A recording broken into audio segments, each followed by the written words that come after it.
I stood there, heart pounding, in the middle of the gallery, surrounded by strangers whispering and pointing at the canvases that lined the walls.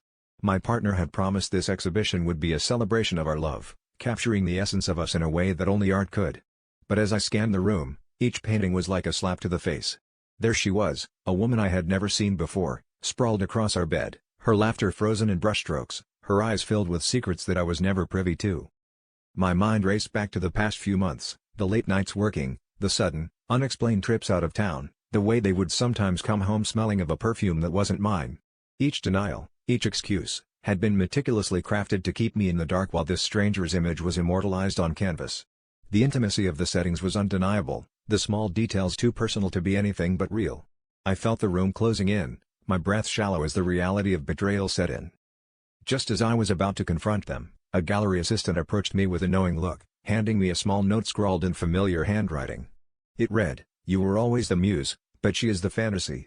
The words stung, a bitter confirmation of what I had already pieced together. My partner had been living a double life, painting a fantasy that didn't include me, while I remained a living, breathing afterthought. The shock morphed into a cold resolve as I realized that this exhibition wasn't just about art, it was a public unveiling of their deception. But just as I was about to walk away, I noticed something in one of the paintings, a detail so subtle it could have been missed, yet it changed everything. There, in the background of the most intimate portrait, was my reflection in a mirror, looking directly at the viewer. It was a confession hidden in plain sight, a twisted acknowledgement of my presence, even in their fantasy. And that's when it hit me, this wasn't just about betrayal. It was about control, about them trying to redefine my reality without my consent. With that revelation, I knew I had to reclaim my own narrative, to step out of the shadows of their art and into the light of my truth.